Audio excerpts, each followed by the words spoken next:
immersion à la filature du Sahel, FILSA, créée en 1997 et opérationnelle depuis les années 2000. La société FILSA a pour mission principale la valorisation du coton brut produit par les paysans burkinabés en transformant en fil de haute qualité pour le marché national et international d'une capacité de production de 10 000 tonnes de fil par an. La FILSA connaît depuis quelques années une baisse de régime. Les ventes ont baissé et les machines sont à l'arrêt. Conséquence, diminution du personnel et du chiffre d'affaires. Les difficultés de la filature du Sahel dans ce dossier de Konson Koulibaly et Issa Kanana. Du Faso d'Anfani dans toute sa diversité et dans sa splendeur. Des pains tissés, teints et cousus avec des fils FILSA, 100% coton burkinabé. Dans ces entrepôts, implantés dans la zone industrielle de Bobo-Dioulasso, la filature du Sahel redonne de la valeur ajoutée au coton burkinabé. À travers ces équipements ultramodernes et à haut rendement, l'or blanc est ici transformé pour mettre à la disposition des milliers d'artisans d'ici et d'ailleurs de la matière première pour le métier de tissage. À partir du fil que nous produisons ici, nous avons démontré, les gens peuvent s'en saisir de ce fil-là pour conjurer des opportunités de transformation et de création de richesses. On peut se saisir du fil que nous faisons, faire la teinture pour être utilisé en tissage, prendre les tissus pour faire la coupe-couture et sortir des habits, des tenues, etc. Et donc, un nombre important d'activités qui sont créées en termes de chaîne de valeur à l'issue d'une base. Cette file-là est utilisée pour le développement de notre pays, le Burkina Faso, pour notre bien. Il n'y a pas de... On connaît tout. Ça veut dire qu'on a l'histoire de ce fil qui nourrit son nom. La filature du Sahel, c'est une capacité de production de 10 000 tonnes de fil par an, plus de 700 emplois directs et indirects, pour une contribution fiscale en moyenne de 600 millions de francs CFA par an au trésor public burkinabé. Cependant, FILSA doit faire face à plusieurs défis, dont le principal reste la concurrence des produits importés.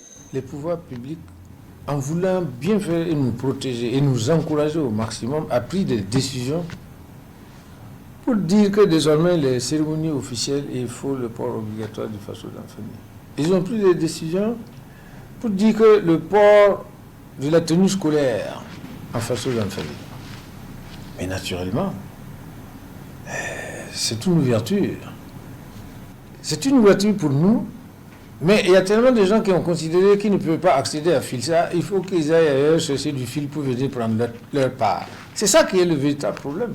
Donc ils n'ont pas compris le sens de l'appel patriotique. Nous avons investi énormément pour relever le défi de la production en quantité de fil pour pouvoir satisfaire les besoins en termes d'habillement des scolaires. Donc nous avons doublé notre capacité qui était de 5 000 à 10 000 tonnes.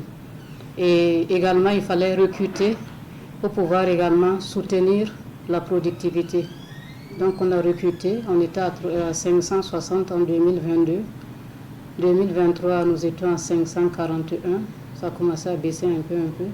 2024 on a chuté encore, des contrats qui venaient à échéance n'ont pas pu être reconduits, on en a enregistré une bonne centaine.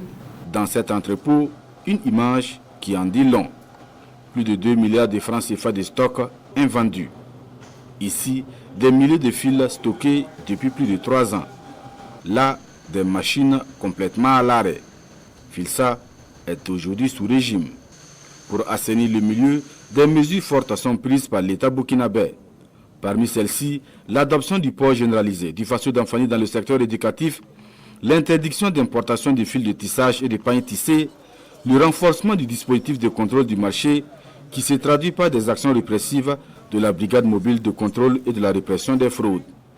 FILSA de son côté se réadapte aux besoins du marché. Il ne peut pas avoir de développement tant que toute la chaîne de valeur ne travaille pas ensemble.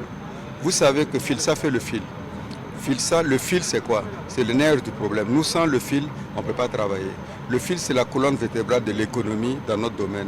Mais pour que cette économie aussi puisse aller, il faut qu'on aide à ceux qui font la transformation, l'autre chaîne à se développer et créer des petites industries, et être autonome et produire beaucoup et faire des diversités de produits. Quand on a été frappé par la crise, nous avons apporté quand même un certain nombre d'allègements au niveau de, que ce soit le conditionnement de nos produits, puisque d'aucuns disaient que les bobines de 2,5 kg, souvent elles n'ont pas besoin de prendre tout, souvent elles ont juste besoin d'une petite quantité pour finir une commande, et là elles sont obligées d'aller prendre toute une bobine, ce qui leur revient un peu plus cher. Donc nous avons essayé de prendre en compte également leurs préoccupations, ce qui donne maintenant qui nous fait avoir sur le marché des bobines d'1 kg, des conditionnements d'1 kg, de 2,5 kg. Vous avez toujours les bobines de 2,5 kg sur le marché. De la fibre de coton au fil textile, Filsa tisse bien plus que du fil, elle tisse les bases d'une souveraineté vestimentaire du pays des hommes intègres. Filsa incarne donc une vision, celle d'un Burkina Faso qui transforme ses richesses et affirme son indépendance économique.